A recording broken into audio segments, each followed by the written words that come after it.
Makanya susah ngartikan Quran di Indonesia, kadang susah karena kadang terlalu. Itu pernah Sayyidina Umar radhiyallahu anhu pernah bilang begini, wahai para perempuan, mahar itu jangan mahal-mahal, kasihan para lelaki. Itu ada perempuan alimah ya, orangnya alim betul, meskipun nggak pernah sekolah di UI, tapi alim itu. Itu usul langsung gini, ya Amirul Mukminin, laisa dzalika laka ya Amirul Mukminin. Waqad qala ta'ala wa atiitum ihdahunna qintaran. Kamu hanya seorang Amirul Mukminin, tidak berhak bikin aturan pembatasan mahar. Allah saja tidak batasi, kenapa kamu batasi? Sehingga dulu yang namanya nikahnya Sulaiman Agung atau Jamaluddin siapa Ratu Agung, kalau hadiah ya sampai tas mahal itu. Ini kan dari bahasa Arab mumtaz mahal. Mumtaz itu istimewa, mahal itu tempat. Dia punya istri yang sangat dicintai, dikasih hadiah mumtaz mahal. Ilat Jawa jadi apa? Tas mahal. Itu kalau Mujid Ulil Albab kalah.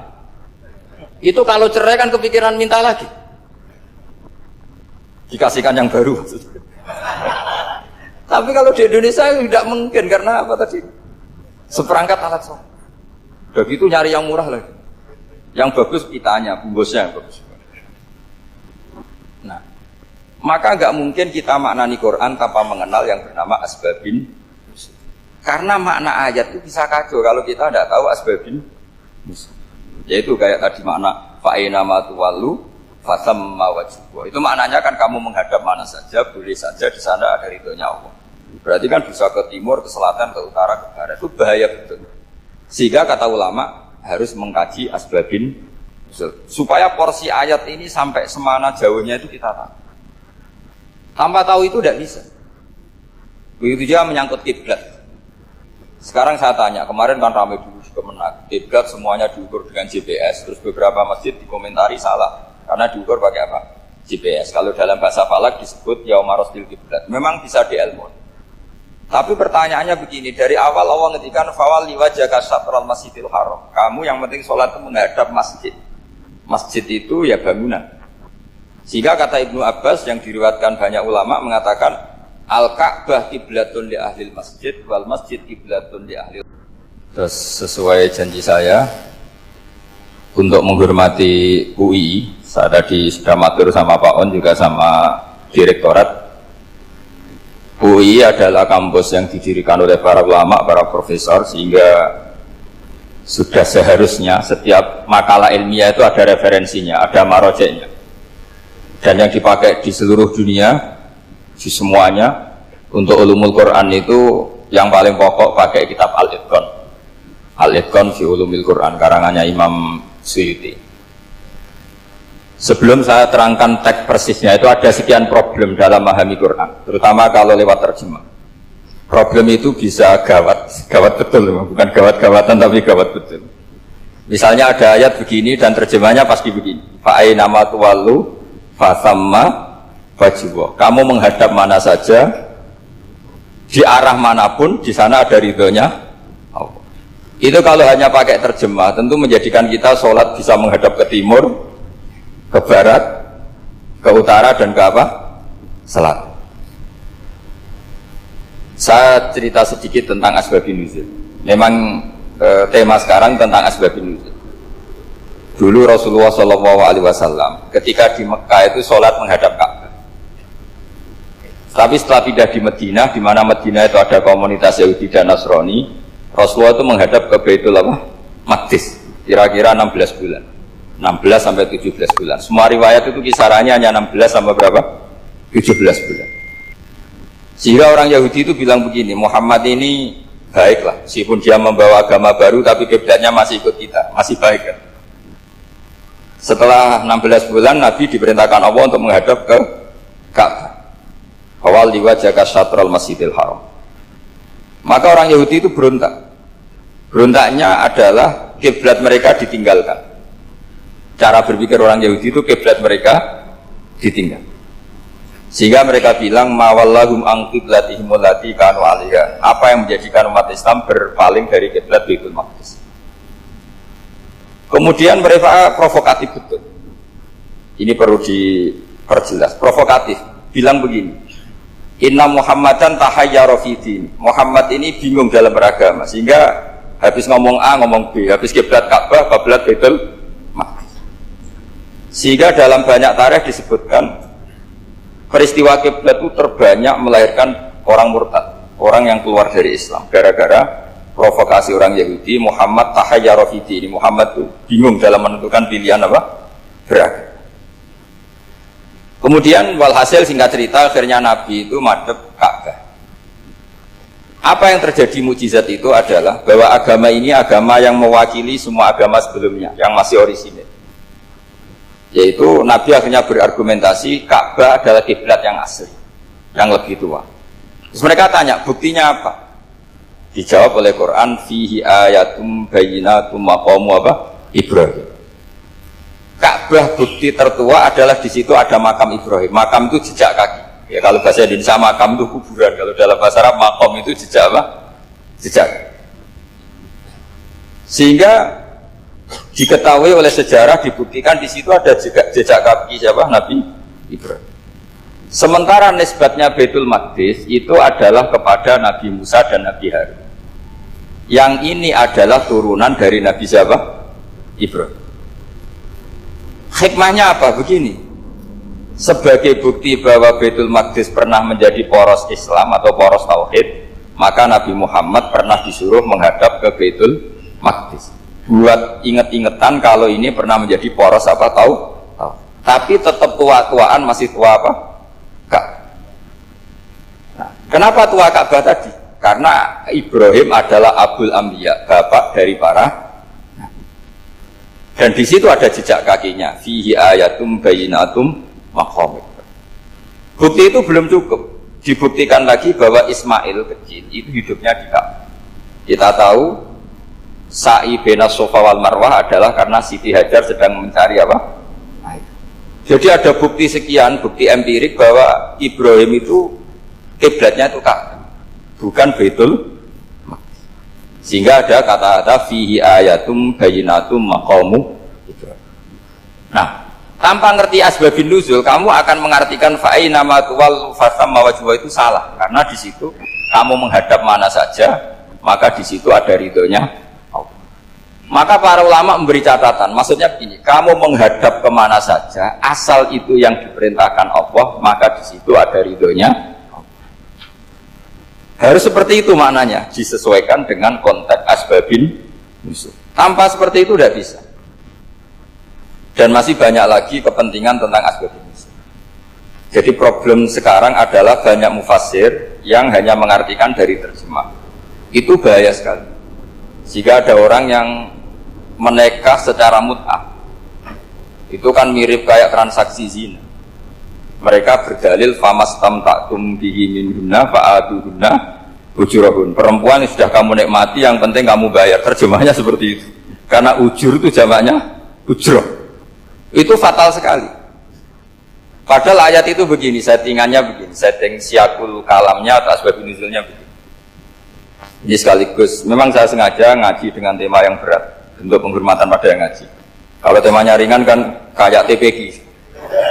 Jadi ini supaya gue keren-kerenan, ini ada doktor Pak Oni pernah dekan Fakultas Hukum. Jadi kalau saya nanti salah tinggal ditangkap saja, gampang kan? Tapi nangkap saya berurusan dengan Tuhan. Jadi kalau orang dekat Allah itu yang tanggung jawab ke Allah. Jadi dia bisa menang di kepolisian tapi kalah di hukum Tuhan. Jadi, kalau berhadapan-hadapan dengan saya. Begini ya asbabun nuzulnya begini. Wal muhsanatu minan nisa yang awal juz 5 itu ya kita santai aja. Yang awal juz 5 itu sebetulnya maktuf, diatafkan pada ayat hurrimat alaikum ummahatukum wa banatukum wa akhwatukum wa ammatukum wa kholatukum wa banatul akhi wa banatul ukhti. Jadi perempuan yang haram dinikah itu ada 7. Yang faktor nasab, yaitu siapa? Ibu, putri, saudara putri, bulik dari bapak, amah itu bulik dari bapak, kholah itu bulik dari ibu, keponakan dari saudara lelaki, keponakan dari saudara perempuan. Ini disebut haram karena nasab, nasab gen. Kalau orang Jawa bilang hanya 4 karena ngitungnya bulik baik dari bapak maupun ibu. Kalau orang Jawa bilang kan bulik terus keponakan dihitung 1. Padahal ada keponakan dari saudara lelaki, ada keponakan dari saudara apa? Perempuan. Wa banatul akhi wa banatul ukhti. Terus kedua haram karena rodok. Kita tahu dalam hukum Islam rodok adalah sama dengan nasab. Jadi ibu yang pernah menyusui kamu berarti jadi ibu kamu, dan saudara sepenyusuan berarti menjadi saudara kamu. Ini disebut wa ummahatukumul lati arda'nakum wa akhwatukum minar rodok. Terus ketiga haram karena musoharoh, karena besanan. Jadi pagi ini misalnya saya nikah dengan Sri, bilang qabil tu nikaha wa taswijaha bil mar'il madkur. Setelah nikah dengan Sri ini otomatis ibunya dia menjadi mertua. Otomatis haram saya apa? Nikah. Ini namanya haram karena musoharoh. Atau kamu punya anak Zaid. Zaid pagi ini akad dengan Sri. Berarti Sri adalah menantu Anda. Otomatis haram bagi Anda. Itu namanya haram karena musoharoh, karena bisanan. Itu yang disebut waroba apa haram-haram itu kan seterusnya itu wa ummahatu nisaikum. Apa ibu dari istri-istri kamu. Memang ini agak jelimet, tapi memang syaratnya mufassir harus biasa jelimet. Jangan hanya nyari partai ayat-ayat untuk kepentingan partai. Wah itu ngeri. Kacau Quran dipakai kampanye. Terus itu berarti sudah tiga kan? Haram karena nasab, karena rodok, haram karena musoh. Terus yang keempat ini haram yang bukan karena sebab pada seorang perempuan, tapi karena istri orang. Disebut wal muhsanatu minan nisa. Haram menikahi perempuan yang masih milik orang lain. Nah, orang lain yang menikahi ini, istilahnya Allah adalah lelaki yang menikahi perempuan ini adalah lelaki sing muhsinina ghairu musafihin, secara nikah yang sah. Nah, nikah yang sah itu begini dalam hukum fikih Islam. Saya nikah dengan Sri, kalau hanya akad, itu saya wajib bayar mahar hanya separuh. Jadi kalau saya janji bayar 1 miliar, berarti wajib bayar berapa? 500 juta. Kalau janjinya 100 juta, hanya bayar 50 juta. Itu yang wajib bil akdi. Nanti wajib sepenuhnya nunggu bil jima. Kalau sudah hubungan intim, baru wajib 100%. Jadi kalau ada di Jawa, nikah dengan seperangkat alat sholat, itu yang atasannya tok, itu wajib karena akad. Nanti bawahnya nunggu setelah hubungan apa? Intim. Nah, ini hukum Quran, bukan hukum saya. Makanya kan wa in talaqtumuhunna min qabli an tamassuhunna, terus fanis huma faradtum. Hanya wajib bayar setengah.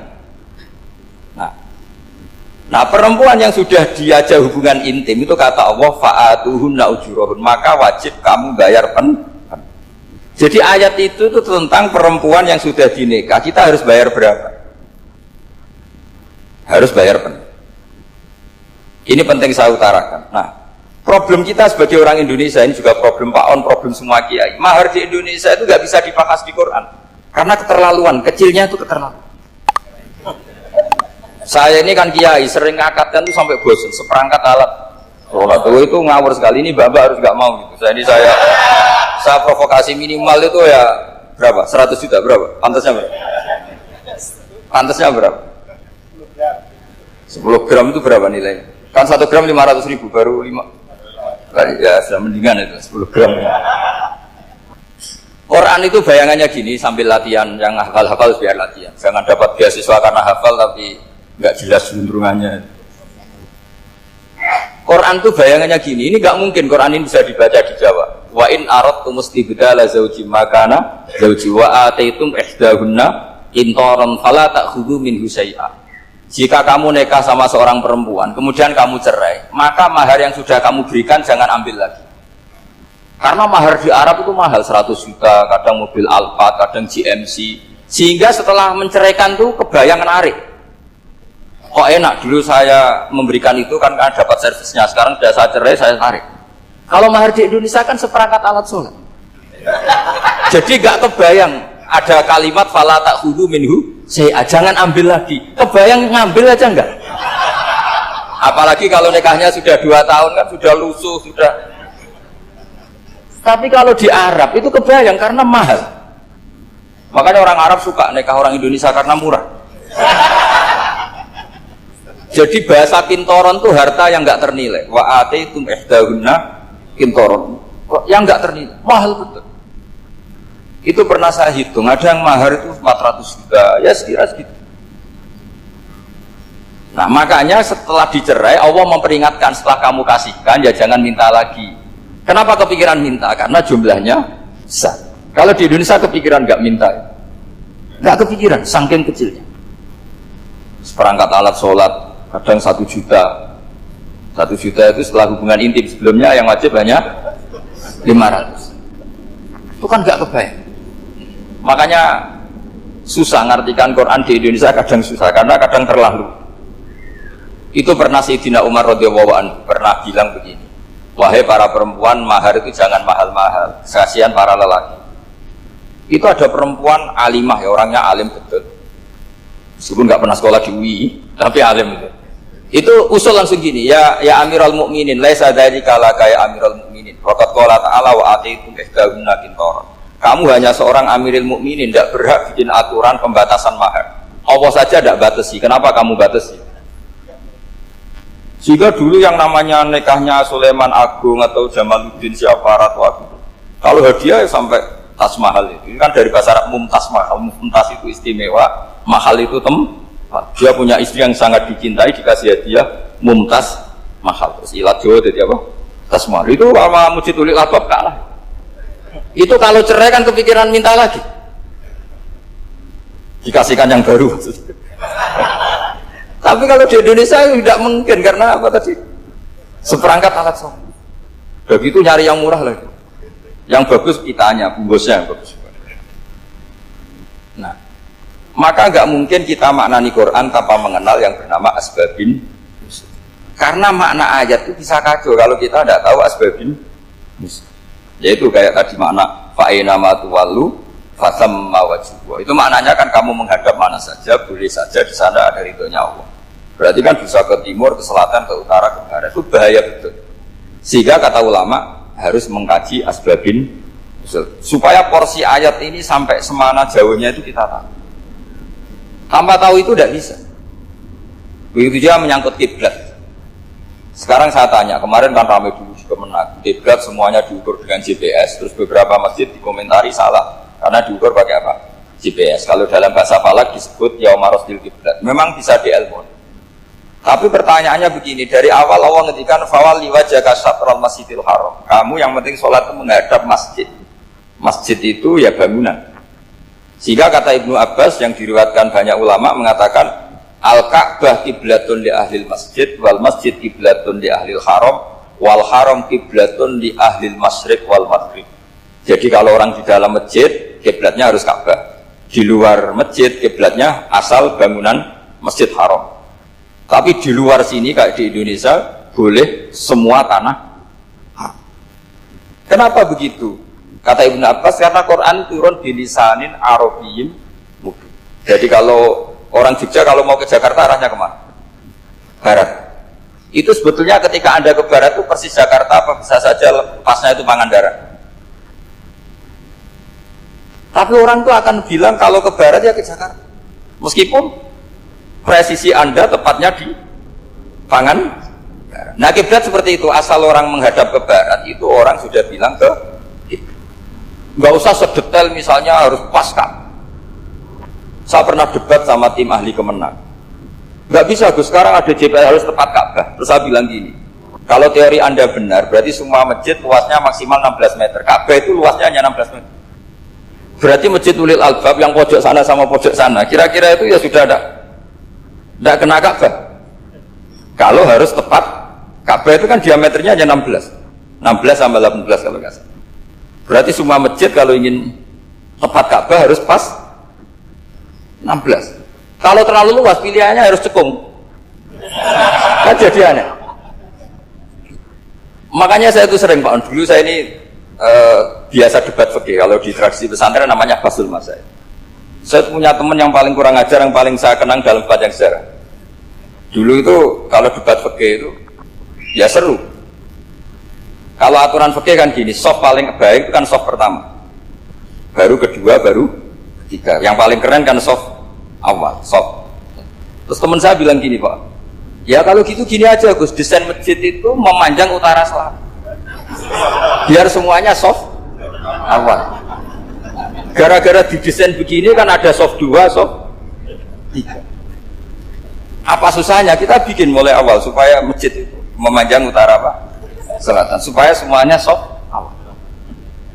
Ya kalau ada hukum ya diimplementasikan dalam desain bangunan katanya. Itu kan kacau.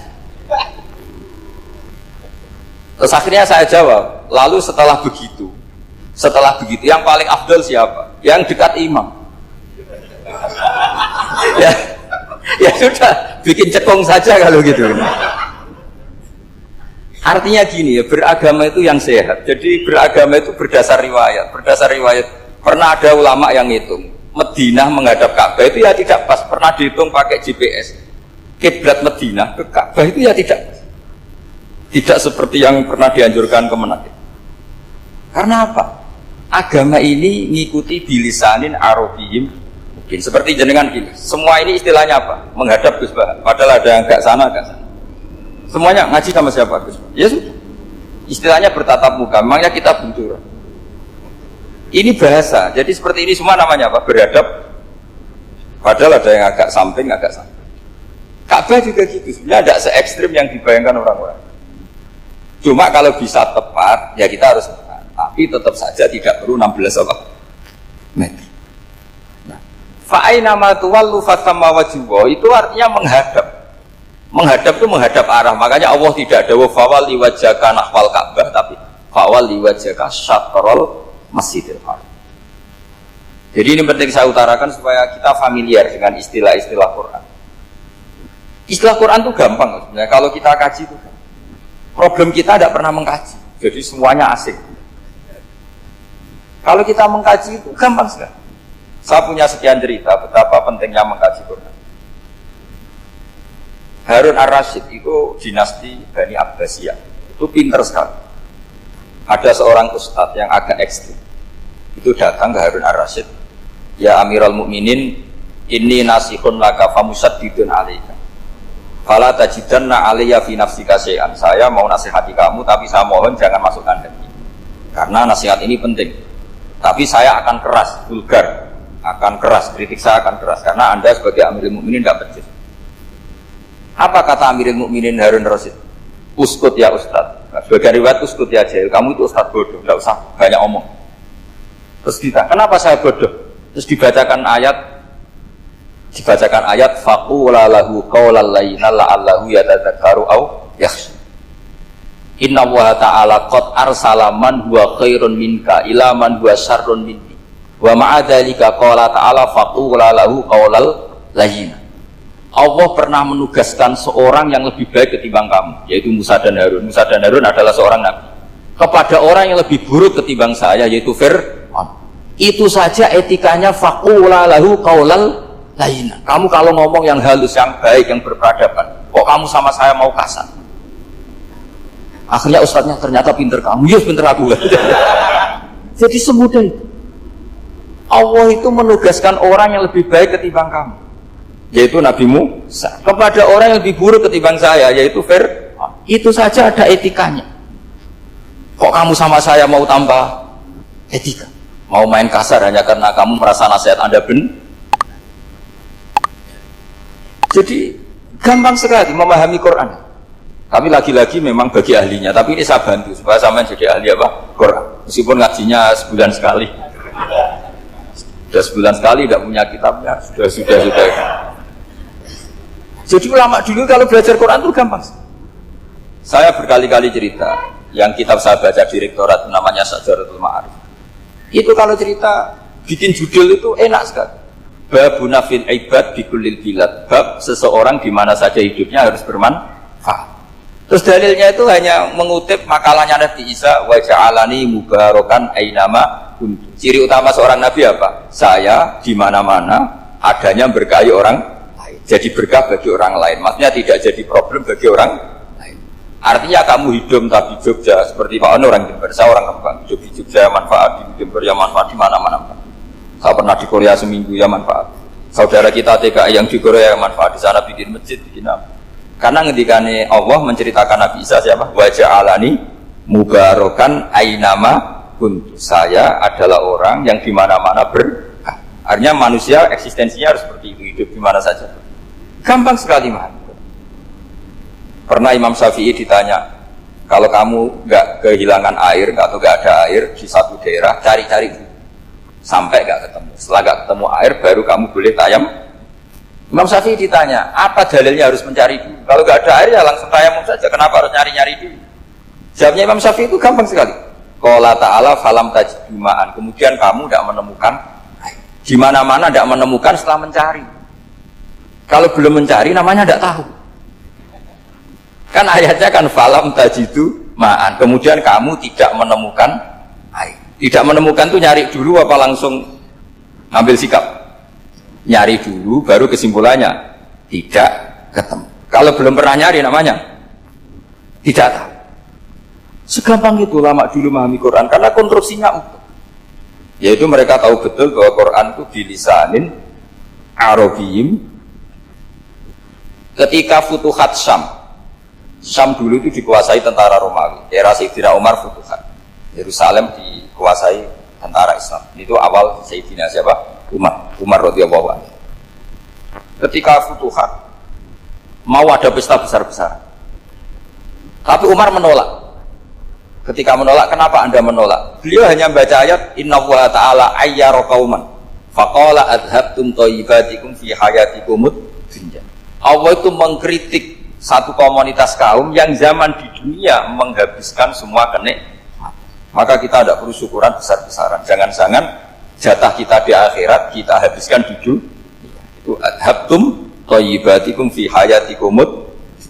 Semudah itu ulama.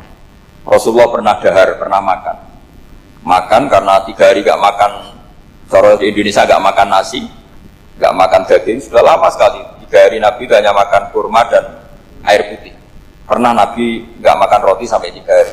Kalau Indonesia mungkin gak makan nasi. Di hari ketiga ada sahabat yang berbaik hati, Nabi disembelihkan kambing, dipotongkan kambing, Nabi disuruh dahar. Itu baru dahar setengah piring, Nabi berhenti.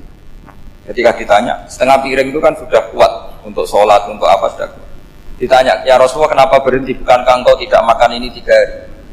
Nabi menjawab, walatus alumna yawma idzin anin naim. Semua nikmat yang saya rasakan nanti ada pertanggungjawabannya. Makanya saya ada ingin banyak-banyak. Wah itu kalau diterapkan di sini nggak populer. Makanya saya tahu gayanya ngaji Quran itu nggak siap dengan konsep-konsep Quran itu. Jadi segampang itu orang dulu. Nah karena apa ya itu tadi? Mereka tahu asbabun nuzul. Quran itu diturunkan dalam konteks apa? Lafaz ini arahnya kayak apa? Mutlak muqayyadnya kayak apa? Muhkam mutasabihnya kayak apa? Nasah mansuhnya kayak apa? Nah sedikit saya cerita ini mungkin contoh terakhir supaya agak lama-lama, nanti bingung kalau lama. Yang bingung ya saya. Bingung cara memahamkan.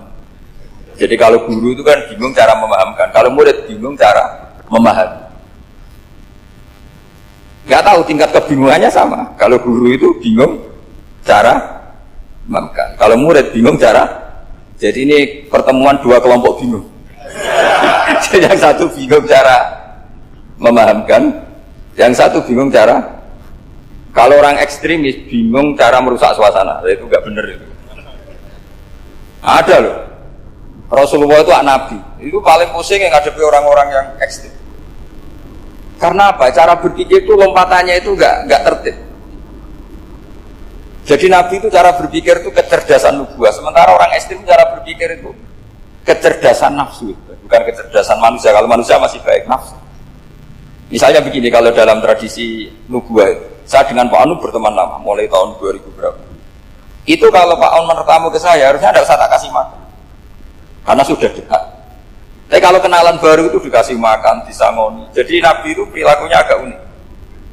Akhirnya ada orang yang cara berpikir itu dangkal. Ya Rasulullah ini tidak fair. Yang iman lama tidak diservis, yang iman baru diservis. Cara berpikir Nabi begini. Orang Ansor itu kan sering memberi Nabi. Perjuangannya Nabi ditopang orang apa? Ansor. Donatur lah, kira-kira orang Ansor itu donatur. Donatur itu keren. Karena donatur itu artinya al-yadul ulya khairun minal yadis. Sehingga ketika Nabi sudah menguasai negara, menguasai Mekah, Madinah, sudah futuhat, itu orang Ansor tetap nggak diservis. Yang diservis Nabi itu orang-orang baru masuk Islam, disebut wal mu'allafati qulubuhum atau Islam mu'allaf. Ada 1-2 orang yang protes, tentu yang nggak pinter, tukang protes pasti tidak pinter. Wong iskal-iskalnya sendiri, otaknya nggak sampai-sampainya sendiri, orang lain disuruh jawab. Makanya di sini tidak ada tanya jawab, nanti iskal-iskal kamu sendiri, bingung-bingung kamu sendiri, saya disuruh jawab. Berarti Gus Pak nggak mau ditanya, ya memang nggak mau karena tadi jawab sendiri aja, nanti pinter sendiri, kapan-kapan pinter sendiri. Akhirnya tanya begini, cara tanya gini, ya Rasulullah, ini nggak fair. Orang sudah Islam lama setelah negara terbuka milik Anda, setelah kita menang, setelah kita menguasai negara, tidak kamu servis. Sementara yang baru Islam kamu, Nabi itu bertanya senyum-senyum, rileks saja. Lama-lama tambah ekstrim pertanyaannya. Kata Umar, ya Rasulullah saya beri izin untuk membunuh orang ini. Umar itu pikirannya karena mangkel Nabi. Nabi jangan. Kalau kamu bunuh nanti apa kata orang banyak? Inna Muhammad dan yaqtulu ashabah. Dikira Muhammad membunuh sahabatnya. Nabi masih mendengar, komplainnya masih dengar. Lama-lama Nabi memberi penjelasan. Kamu ini orang Ansor. Kamu biasa memberi saya, memberi dana perjuangan. Memberi itu hebat. Saya tidak ingin menurunkan grade Anda, grade sebagai pemberi, berarti kelasnya elit. Sekarang menjadi penerima. Itu tidak bagus. Itu betapa Rasulullah ini namanya kecerdasan nubuah. Kalau orang biasa memberi, biar memberi saja. Supaya dia tetap heroik, tetap patriotik, tetap keren. Karena mentalnya Jangan sampai dari mental memberi, kemudian mentalnya peminta. Jadi kalau Pak On jadi tim suksesnya Pak Jokowi, dia tidak minta-minta. Kalau dulu kampanye, ya kampanye saja. Biar memberi, terus gak pernah minta. Meskipun akhirnya ya gelong. Tapi Nabi dulu didik gitu. Jadi orang Ansor itu nggak pernah diservis. Padahal jasanya kayak gitu. Supaya kelasnya tetap kelas elit, yaitu pemberi, penanggung jawab. Nabi nggak ingin orang Ansor turun grade menjadi penerima. Orang-orang yang cerdas nubuah menerima konsep Nabi seperti itu. Lo tanya sama Pak On, saya dari terjemahan UI itu puluhan tahun sama Pak. Itu beliau ke kontrakan saya ke rumah beliau. Tidak pernah berharap apa. Saya sangat tertutup. Bukan apa-apa ya, kalau ingin memberi saja. Kontribusi saya pada Al-Quran. Saya tidak kepikiran mendapat. Supaya heroik. Tapi orang-orang yang cerdas amatir tadi, ini nggak fair. Wong yang memberi lama kok dapat servis sedikit. Nah, sekarang itu problem zaman akhir sudah mulai seperti itu. Nah, orang ini namanya Dzul Khuwaisirah. Ini yang nanti punya anak turun Khawarij. Khawarij itu orang yang ibadahnya hebat, tapi cara berpikir tentang nubuah salah. Orang lagi Khawarij itu orang yang ibadahnya hebat, tapi cara berpikir nubuah salah. Nubuah itu unik. Nubuah itu cara berpikir tadi. Apa ya? Melihat sesuatu yang benar, biar benar terus. Yaitu tadi, mental memberi itu ya biar memberi terus, tidak usah di-share. Maka ketika Abu Bakar jadi khalifah Rasulullah, itu ada sistem kepegawaian. Itu gajinya Umar yang sudah Islam lama, gajinya Abu Bakar yang sudah Islam lama. Itu sama Abu Sufyan sama, padahal Islamnya Abu Sufyan baru setelah Fathu Mekah, kira-kira baru setahun. Terus diprotes sama orang-orang, ini Islam lama kok gajinya sama Islam yang baru setahun kok sama. Kata Abu Bakar, fadailuhum indallah, mereka punya kelebihan Islam lama itu indallah, nanti balasannya biar surga. Kalau di dunia sesuai profesinya. Artinya profesi kalau penjaga kantor ya berapa, kalau dosen berapa, pokoknya ya sih. Dan itu diterima oleh sahabat, semuanya menerima konsep itu. Era Umar agak dibalik. Abu Sufyan kira-kira gajinya 1 juta, yang lainnya yang menangi Nabi mulai awal gajinya 10 juta. Ditanya, ya Umar, kenapa ini jadi rubah seperti kebijakan Abu Bakar, tidak seperti Abu Bakar? Jawabnya Umar lucu. Fawwala usawwi baina man qatala Rasulullah wa baina man qatala ma'a Rasulillah. Demi Allah saya tidak akan pernah menyamakan orang yang dulu merangi Rasulullah yaitu Abu Sufyan dengan orang sing selawase dari Rasulullah yaitu Sayyidina Ali dan sebagainya. Ini penting. Artinya ketika gajinya orang saya seperti Ali radhiyallahu anhu itu tinggi itu bukan karena lamanya Islam, tapi karena lamanya iman. Jadi mulai dulu ijtihad itu ada dan dulu dia biasa saja. Karena tadi ada kecerdasan nubuah, seorang lagi ada kecerdasan apa? Sekarang itu kecerdasan tomak atau kecerdasan nafsu. Itu kalau sampai ngaji kitab tasawuf, itu bab bakhil itu tidak ada. Menurut kitab tasawuf, medit itu tidak ada, kikir itu tidak ada. Yang ada itu tomak. Tomak itu berharap dikasih orang lain. Sampai pernah nggak bilang kalau artis-artis di Jakarta kikir? Tidak pernah, karena kamu tidak pernah ingin diberi.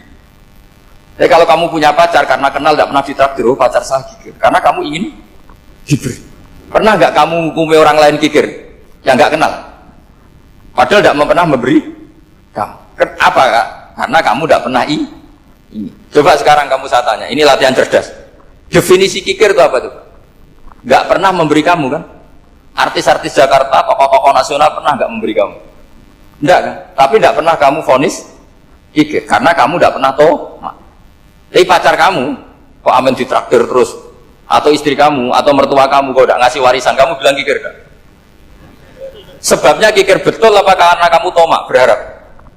Tomak. Maka di kitab tasawuf itu nggak ada bab kikir, yang ada bab tomak. Karena asal usul menvonis orang kikir itu karena tamak. Maka jangan banyak kenal orang, nanti banyak hukum kamu kan. Sombong juga gitu, di tasawuf itu nggak ada bab sombong. Karena orang hukumi orang lain sombong itu karena kamu ingin dihormati. Ada orang nggak kenal, terus lewat saja nggak tanya kamu bilang sombong enggak kan? Tapi kalau kenal, oh sombong betul, kenal nggak tanya kan ya. Jadi tasawuf itu sisi unik dari khazanah Islam. Makanya di tasawuf itu nggak ada kritik terhadap kikir. Ya tentu kikir itu buruk, pasti ya kikir itu buruk. Tapi nggak perlu dikritik. Jangan-jangan yang salah kamu. Mau kenal Pak On di PPAI terus ingin jadi sekretarisnya, terus ingin kenal Pak Jokowi ingin jadi menterinya, nanti kenal rektor ingin jadi pegawainya. Ketika nggak diturutin, bilang Pak Rektor kikir. Tapi orang lain ya kak pernah berharap, mungkin nggak menvonis Pak Rektor atau Pak On ini kikir, enggak kan? Berarti vonis kikir itu status orang itu apa nggak kesampaian niat kamu? Memang agak jelimet ilmu tasawuf itu, tapi itu unik, itu bagian dari khazanah apa? Islam.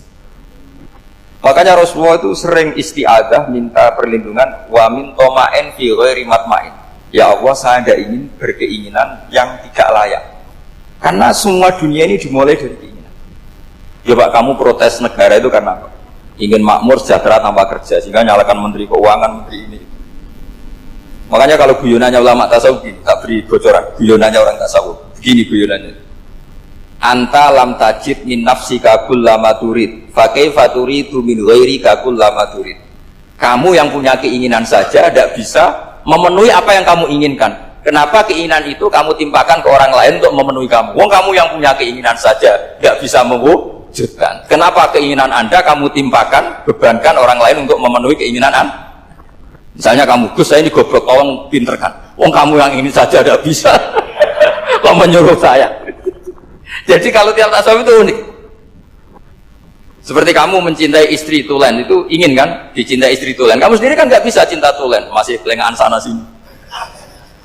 Kamu pacaran, ingin pacar kamu setia. Ternyata kamu bikin sekian alternatif. Kalau putus ini punya ini, putus ini. Tapi kamu ingin ini setia, kan nggak fair. Makanya guyonanya orang tasawuf itu, anta lam tajid min nafsika kullama turid, fa kaifa turidu min ghairika kullama turid. Gampang tuh apalane, pokoknya ratrit gitu aja gampang. Jadi kamu yang punya keinginan saja tidak bisa memenuhi. Kok orang lain disuruh memenuhi? Sehingga orang tasawuf itu malu betul. Misalnya saya kok ingin Pak On takdim sama saya itu kurang pegawai. Kalau saya ingin ditakdimi saya menakdimi diri saya sendiri. Makanya berbahagialah orang yang ngilu tuh, saya ganteng sendiri ya Allah. Saya kaya sendiri. Menunggu orang lain bilang kamu kaya itu repot. Menunggu orang lain bilang kamu hebat itu, ya sudah bilang aja ya Allah saya hebat, ya Allah saya ganteng, ya Allah saya cantik. Daripada menunggu orang lain bilang apa? Cantik. Jadi ilmu tasawuf itu nih. Jadi kalau fikih itu yang dikritik itu kikir. Kalau tasawuf enggak tomak. Karena orang yang kamu vonis kikir itu jangan-jangan tidak kikir tapi mementingkan yang lebih penting. Misalnya ada teman yang tidak pernah nakdir kamu, ternyata punya ibu sakit, uangnya dianggarkan untuk ibunya yang sakit, atau anaknya sekolah, atau keluarganya masih butuh dia, ya, sehingga sama teman dia kikir. Hakikatnya kikir apa mementingkan yang penting? Tapi kamu karena gak pernah ditakdir menvonis kikir. Nah, ini pelajaran. Jadi makanya yang dianteni ilmu tasawuf itu tomak, tamak itu kalau dalam bahasa Indonesia, bukan kikir. Karena vonis kikir itu akan disematkan orang yang tidak kesampaian hajatnya. Pokoknya bapak saya itu, keluarga kiai itu ajarannya. Yang penting jangan berharap dari orang lain. Ini Pak On saksinya, saya dulu benahin terjemah itu nggak pernah ini diperlakukan seperti itu. Yang ngaji aja.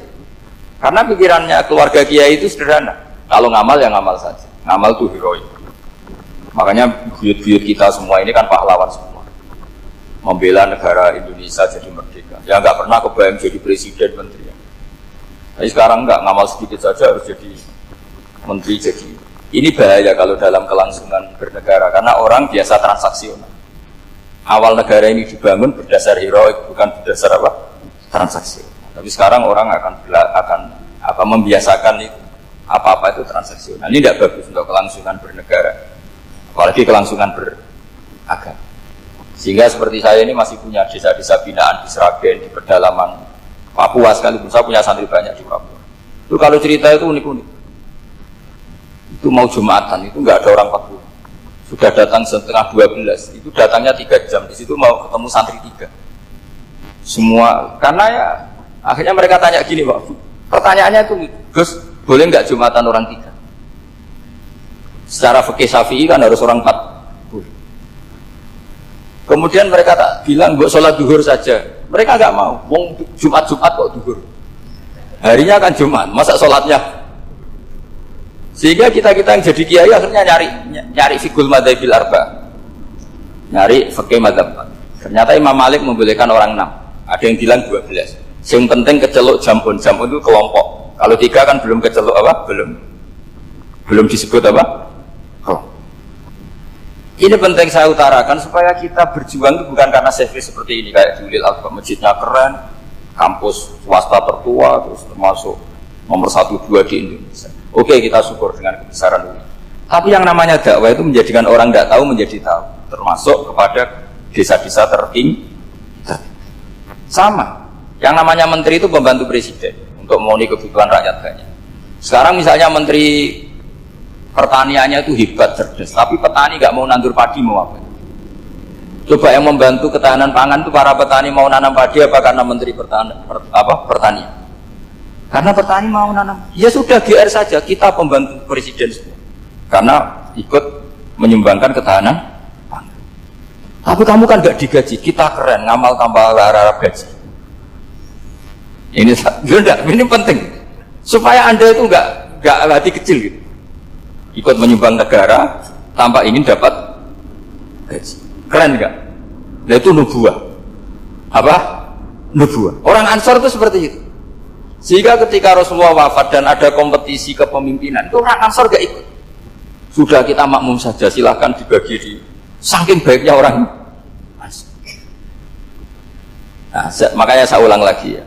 Kecerdasan nubuah ini yang gak difahami orang Khawarij. Orang Khawarij cara berpikir yang kerja banyak harus dapat banyak. Sementara kecerdasan nubuah enggak. Yang biasa memberi terus memberi saja biar derajatnya tetap al-yadul ulya. Bismillahirrahmanirrahim. Ini saya baca supaya dapat berkahnya ulama-ulama dulu, karena ini dikarang oleh ulama yang dipakai rujukan seluruh dunia. Begini, qala Ibnu Taimiyah, ma'rifatu sababin nuzuli yu'inu ala fahmil ayat. Jadi mengenali asbabin nuzul itu membantu memahami secara benar ayat itu. Karena tadi kalau ayat itu dipotong, itu maknanya bisa kacau kayak tadi famastam ta'tum bihi min hunna fa'atuhunna ujurun. Kalau diterjemah itu kan mendukung kawin mutlak. Kalau terjemahnya saja perempuan siapa saja yang pernah kamu nikmati, yang penting kamu bayar, itu kan aliran sesat dan menyesatkan. Itu konteks asbabun nuzul tidak seperti itu. Perempuan yang sudah menjadi istri kamu, seorang lagi perempuan yang sudah menjadi istri kamu, jika sudah kamu hubungan intim maka maharnya harus dibayar penuh. Tapi kalau belum hubungan intim, maharnya hanya wajib separuh. Fanis suma farotum illa ayafuna aw ya'faladhi biyadihi ubdatun nikah. Tapi tadi kalau di Indonesia gimana Gus? Itu yang repotnya. Maharnya itu tadi mau kena atasan dan apa? Bawahan. Wah kacau kalau di Indonesia. Sehingga kita bingung kalau dalam logika Arab kan gitu. Bayangannya kalau cerai Kata Allah, fala ta'khudhu min syai'an. Harta yang sudah kamu berikan ke istri jangan diambil lagi. Sampai dilarang ngambil tuh karena jumlahnya banyak sehingga kepikiran ngambil. Kalau di Jawa nggak usah dilarang, sudah ada akan ngambil karena rukuhnya sudah lulus. Itu susahnya baca Quran di Jawa ya. Karena dari awal maharnya terlalu apa? Kecil. Terus beliau Imam Suyuti termasuk di sini menyontohkan yang pasti salah kalau difahami, yaitu tadi ayat apa itu fa'inama tuwallu fastaman wajib. Jadi beliau terus meringatkan betapa pentingnya mengenali asbabin. Karena asbabun nuzul itu gampang. Saya ulang lagi, asbabun nuzul itu gampang.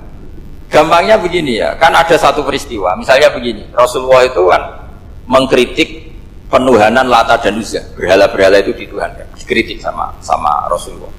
Kemudian mereka begini, karena mereka biasa personifikasi Tuhan. Muhammad, kalau Tuhan itu tidak Lata Uzza dan itu terbuat dari batu, lalu Tuhan Anda itu dari apa? Amin fiddotin audhabin, lalu Tuhan Anda ini dari emas apa dari perak? Karena mereka nggak bisa membayangkan Tuhan tanpa dipersonifikasi. Terus Allah menurunkan qul huwallahu ahad, Allahus somad, lam yalid wa lam yulad wa lam yakul lahu kufuwan ahad. Karena otaknya mereka sudah begitu, yang namanya Tuhan itu harus dipersonifikasi. Makanya saya kemarin di Korea seminggu, cerita yang paling unik gini Pak On, ada bos Islam, ada bosnya TKI yang baik. Mereka mengizinkan pekerjanya sholat. Bareng sholat tuh diingeti ke atas ke bawah, kok nggak ada arcanya. Sehingga setelah sholat dibilang, apa saya berikan berhala sekalipun? Karena nggak kebayang ada orang sholat kok tanpa berhala, tanpa Tuhan. Yang kamu sembah itu mana? Kok nggak ada? Apa tak belikan? Jadi unik. Nah teman saya yang satu unik lagi, dia termasuk pegawai Garuda, yang dari saya ke Korea itu orang pegawai Garuda. Dia karena orang kaya biasa ke Eropa kemana-mana itu. Singkat cerita dia sholat di mall, karena nganggep Korea itu sudah negara maju kayak Eropa. Setelah sholat di mall pas asar itu, security-nya nelpon polisi. Pak polisi, di sini ada ritual teroris. Jadi kalau menamakan sholat itu ritual. Jadi artinya apa? Ritual-ritual yang kita lakukan itu macam-macam cara. Orang ateis itu kan Cina, kan Korea itu kan ya Cina lah, Korea, Jepang, RRC itu kan sipit. Itu ya yang namanya ibadah sembahyang harus ada patungnya atau ada arcanya atau ada benda-benda. Orang Islam kan nggak ada sama. Makanya mereka itu kok bisa? Problemnya kita, saya ulang lagi, ini problemnya. Problemnya kalau ada itu ya repot. Begini misalnya, ini masih tentang asbabun nuzul. Ini contoh terakhir tentang masih asbabun nuzul. Umar radhiyallahu anhu, sahabat Umar itu kalau mencium hajar aswad itu sambil gedumel. Tidak berdoa tapi gedumel. Masyhur. Itu ada di Bukhari. Alim tu annaka hajarun la tadur wa la tanfa walau la anni ra'aitu Rasulullah qabbalaka ma qabbaltuka. Saya tahu loh. Nyium hajar aswad dicium tapi sambil gedumel. Saya tahu loh, kamu hanya batu, enggak mandoroti, enggak manfaat. Kamu jangan GR, saya cium itu jangan GR. Kalau saja saya tidak melihat Rasulullah mencium kamu, maka saya ada sudi nyium kamu. Dah gitu aja. Itu tiap nyium hajar itu tidak doa. Kalau kamu kan enggak minta kaya, minta macam-macam. Kalau Umar malah gitu. Nah, kenapa demikian? Itu ada asbabun nuzulnya. Umar itu saksi sejarah. Ketika Rasulullah Fathi Mekah, Nabi kan tawaf terus mencium hajar. Itu di belakang masih banyak orang kafir. Kebetulan Umar masih di sana. Sudah Islam Umar, tapi dia di belakang. Dengar orang-orang kafir, Muhammad itu aneh.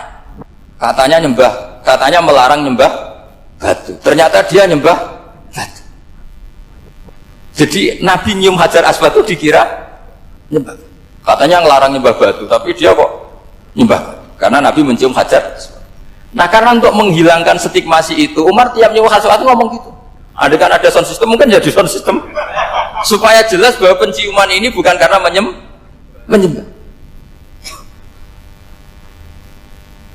Artinya mudah sekali kenapa Umar ngomong gitu, karena asbabun nuzulnya seperti itu. Coba kalau kamu tidak tahu asbabun nuzul, Umar maksudnya gimana? Gak doa, gak apa, kok malah ngomong gitu kan? Tapi kalau kamu tahu asbabun nuzul Umar itu yang mendengar komentar orang sama ketika kita tawaf itu kan 3 pertama kan kita lari-lari kecil. Itu ceritanya juga gitu. Rasulullah itu hidup di Medina, terus diterkenalkan miskin. Medina itu kota wabak, kota penyakit, endemik. Dulu Medina, Yasrib itu kota endemik. Sehingga kata orang kafir-kafir Mekah, yaji ulihadal bait kaumun qad wahanat huma Yasrib. Nanti akan datang satu komunitas kaum yang sudah lemas karena kena penyakit apa? TBC dari apa? Yasrib. Nabi dengar itu, makanya terus bilang ke para sahabat, tunjukkan kalau kamu kuat dengan cara lari 3 kali. Terus pakai pakaian yang kelihatan maco, yaitu yang dipakai lelaki-lelaki, bahunya dikelihat. Nah, setelah Rasulullah wafat, Umar menggantikan beliau setelah Abu Bakar. Umar bilang gini, sebetulnya tawaf seperti ini, yaitu lari pertama 3 putaran pertama lari dan memperlihatkan pundak seakan-akan orang maco itu sudah nggak perlu, karena alasan itu sudah tidak ada. Tapi ini tinggalan Rasulullah, maka jangan rubah, ya tetap seperti ini. Akhirnya meskipun sudah tidak ada alasan tadi menjawab stigmasi orang kafir, tetap tawaf seperti. Jadi memang agama itu unik. Kadang kita harus tahu alasannya, tapi alasan itu kalau menjadi mahatul hukmi, pijakan hukum sah. Misalnya kamu terus bilang gitu, ya berarti tawaf sekarang bebas, gak perlu seperti itu, kan alasan itu sudah ada. Nah di sini pentingnya riwayat. Riwayat itu begini, logikanya sudah nggak ada, tapi kaifiah itu, cara itu masih kita terus. Dan itu memang, saya ulang lagi, harus tahu asbabun nuzul. Saya beri contoh ya, misalnya, wa idza darabtum fil ardi falaysa 'alaikum junahun an taqsuru minas shalah. Terus ayat di mana? In khiftum ayyaftinakumul ladzina kafar. Jika kamu pergi dalam keadaan takut ditangkap orang kafir atau takut diculik orang kafir, maka kamu boleh mengqasar salat. Itu jelas ada ayat in khiftum ayyaftinakumul ladzina kafar. Jika kamu takut diculik orang kafir. Sehingga ketika Ba'da Fatih Mekah, setelah Mekah dikuasai Islam, Umar tanya, ya Rasulullah, kenapa engkau masih sholat qasar? Bukankah kita sudah aman? Waqad qala ta'ala in khiftum ayyaftinakumul ladzina kafaru. Allah ngendikan boleh mengqasar itu kalau dalam kondisi takut. Waqad kunna fi amrin, sekarang kita sudah aman. Jawabannya Rasulullah itu unik. Ya Umar, hadhihi shadaqatun faqbalu shadaqah. Ini sedekahnya Allah, bonus, sudah terima saja, enggak usah catatan-catatan gitu. Sehingga era Umar, ya ada lagi yang tanya Umar begitu. Kata Umar, sa'altu dzalika Rasulullah sallallahu alaihi wasallam faqala hadhihi shadaqatu wa faqbalu shadaqah. Sudah, ini bonus dari Allah, terima saja. Ini kan unik. Padahal kalau secara disiplin ilmu kan begini. Kamu boleh mengqasar sholat kalau dalam bepergian dan dalam keadaan takut. Logika hukumnya kalau tidak takut, tidak usah. Sama seperti begini. Kamu kalau pergi jauh seperti saya Pak On, itu ngosor sholat apa enggak? Ngosor kan? Alasannya kalau kosor itu, kalau pergi itu masyarakat repot.